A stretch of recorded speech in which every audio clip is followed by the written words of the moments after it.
Bonjour, bonsoir, bienvenue une fois de plus sur notre chaîne, c'est Maman, le petit des dieux. Alors nous continuons aujourd'hui avec notre balade proverbiale numéro 5 qui consiste à étudier chaque jour un proverbe. Et étant le 5, nous allons donc étudier le proverbe 5 pour voir ce que Dieu a prévu pour nous. Et lorsqu'on passe au proverbe 5, il est écrit mon fils, sois attentif à ma sagesse. Prête l'oreille à mon intelligence, afin que tu conserves la réflexion et que tes lèvres gardent la connaissance. Mon fils, sois attentif à ma sagesse, ça veut dire qu'il y a la sagesse de Dieu, il y a la nôtre. Prête l'oreille à mon intelligence, afin que tu conserves la réflexion. Que tes lèvres gardent la connaissance, car les lèvres de l'étranger distillent le miel et son palais est plus doux que l'huile.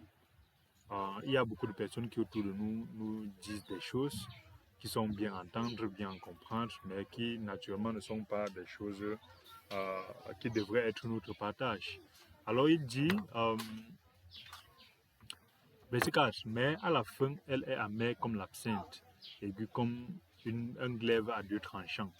Ces choses-là qui sont naturellement bonnes en apparence, mais qui à la fin, ça cause la mort. Verset 5 dit, ses pieds descendent vers la mort, c'est pas atteindre le séjour des morts. Donc toutes ces choses-là nous amènent à la mort. Afin de ne pas considérer le chemin de la vie, elle est errante dans ses voies, elle ne sait où elle va. Il est donc important de savoir que ces chemins-là, ce sont des chemins qui semblent bien, mais on voit la mort ici, ça peut être la mort physique, mais il y a plusieurs types de morts. Certains chemins qui semblent bien pour nous créent des morts de plusieurs types, parce que nous savons qu'il y a la mort émotionnelle. On peut être vivant mais émotionnellement mort. Il y a la mort sentimentale. L'émotion, c'est on ne ressent plus rien, rien ne nous dit plus rien, comme on dit souvent vulgairement. Rien ne nous dit plus rien. Tout ce qui arrive, ça ne nous dit plus rien. C'est une mort.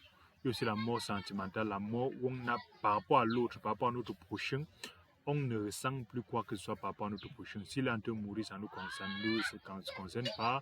Parce que la mort sentimentale, c'est la mort émotionnelle, c'est que même toi-même, tu peux être en train de mourir, ton propre corps est en train de finir, en train de se détruire, ça ne te dit rien.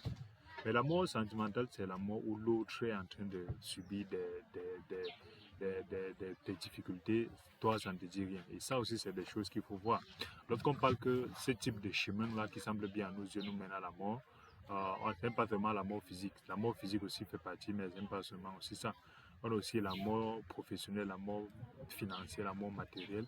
On a aussi la mort spirituelle. Parce que c'est cette mort-là qu'Adam a eu. Adam, lorsque Dieu a dit, tu manges ce fruit, tu mourras, les gens se sont étonnés que pourquoi il n'est pas mort. En réalité, il est mort spirituellement. La mort spirituelle est pire que la mort physique. Parce que la mort spirituelle, c'est que ta chair continue à fonctionner alors que l'être, ce qui fait de toi ce que tu es, n'y est plus. Et avec ça, naturellement, on peut voir que c'est souvent pire. C'est souvent pire. Beaucoup de personnes tombent dans cette situation-là, mais en pensant être vivantes. Et lorsqu'il continue, il dit, comme nous étions au verset 5, il dit au verset 6, afin de ne pas considérer le chemin de la vie, elle errante dans ses voies, elle ne sait où elle va. Et maintenant, mes fils, écoutez. Et ne vous écartez pas des paroles de ma bouche. Éloigne-toi du mal et étoile-toi du chemin qui conduit chez elle.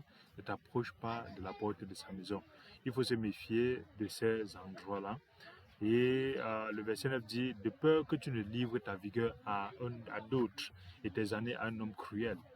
De peur que tu ne travailles pour rien. De peur que tu ne te retrouves esclave des systèmes. De peur que tu ne te retrouves esclave des religions. De peur que tu ne te retrouves esclave d'une personne. De peur que tu ne perdes ta jeunesse, ton temps, ton énergie pour des choses qui vont plutôt t'esclavagiser.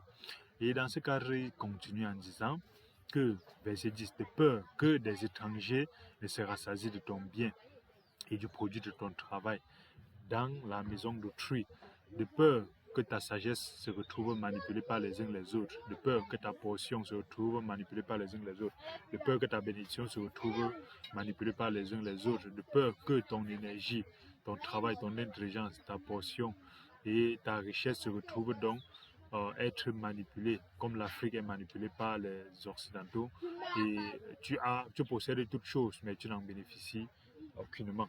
Et il continue en disant,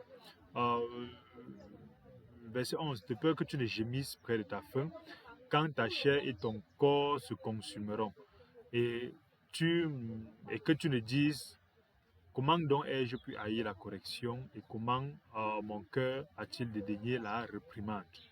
Comment ai-je pu ne pas écouter la voix de mes maîtres et ne pas prêter l'oreille à ceux qui m'instruisaient?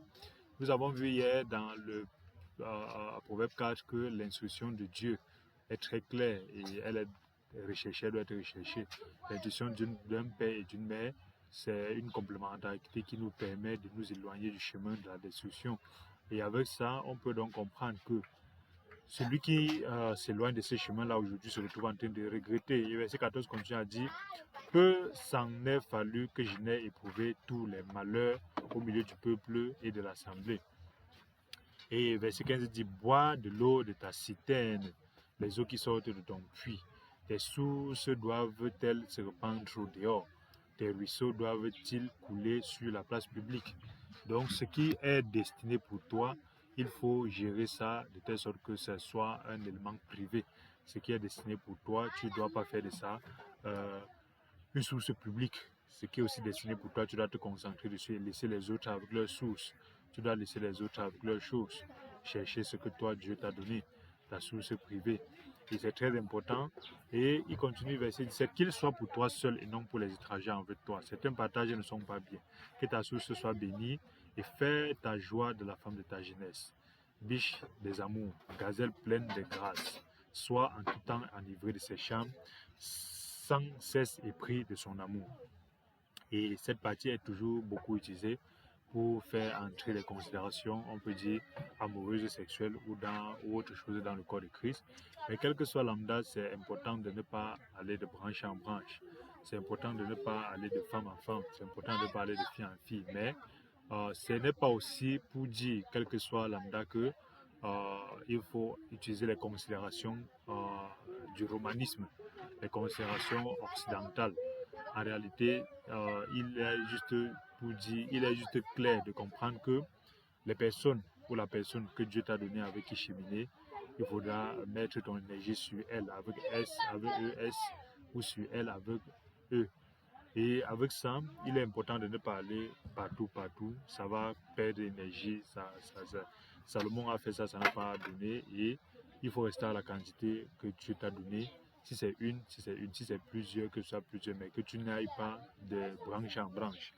Et on continue en disant donc, verset 20, et pourquoi mon fils serais-tu épris d'une étrangère et embrasses-tu le sein d'une inconnue? Et ici, il faut aussi comprendre spirituellement que l'étranger ici, ça peut être même celle avec qui tu t'es engagé, alors que c'était une étrangère. Beaucoup de personnes aussi, lorsqu'on regarde dans la Bible avec l'épisode de Baal-Péor, l'épisode de Phiné et de Cosby, on peut voir que beaucoup de personnes s'engagent avec des femmes et sans que ce ne soit leur femme, et ils pensent que ce sont leurs femmes parce qu'ils sont allés à la mairie ensemble, ainsi de suite, ainsi de suite. Il est important de savoir que la femme, c'est par rapport à ce qu'elle épouse, est-ce qu'elle t'a épousé, est-ce qu'elle a épousé ton chemin, est-ce qu'elle a épousé tes projets, est-ce qu'elle a épousé ton appel, est-ce qu'elle a épousé ta vie. Si elle t'utilise seulement pour atteindre ses objectifs, ça reste purement une étrangère. Si elle t'utilise seulement pour ne pas payer le loyer, avoir à la maison, ça reste purement une étrangère.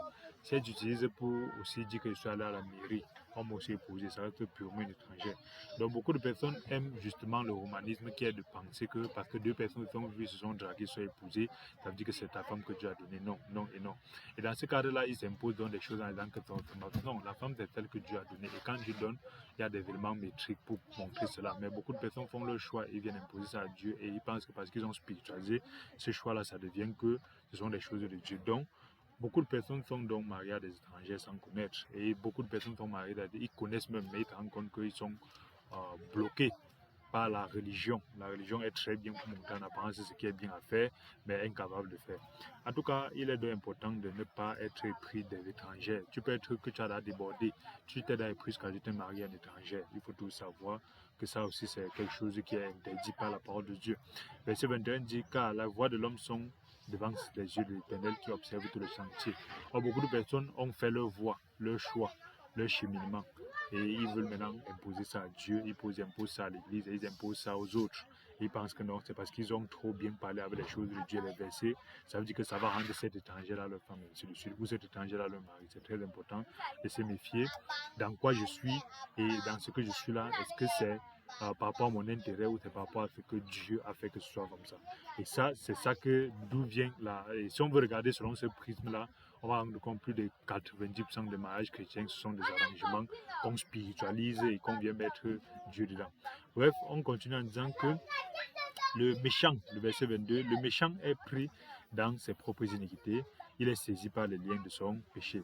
Il mourra faute d'instruction, il chancellera par l'excès de sa folie.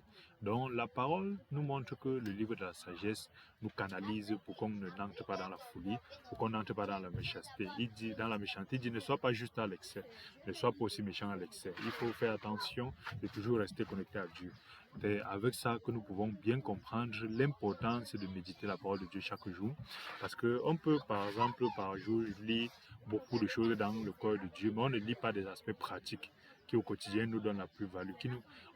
On ne lit pas, on peut lire beaucoup de connaissances, beaucoup de choses sur la foi, sur la parole, le modèle, ainsi de suite, sur l'Église, mais très peu peuvent aussi prendre la peine de lire les aspects pratiques qui te permettent de te corriger au quotidien pour que ton année ne soit pas seulement un souhait que tu as fait la traversée, mais que ce soit des changements concrets que tu fais dans ta vie qui vont apporter de l'amélioration concrète des pratiques perceptibles et qui peut aider quelqu'un.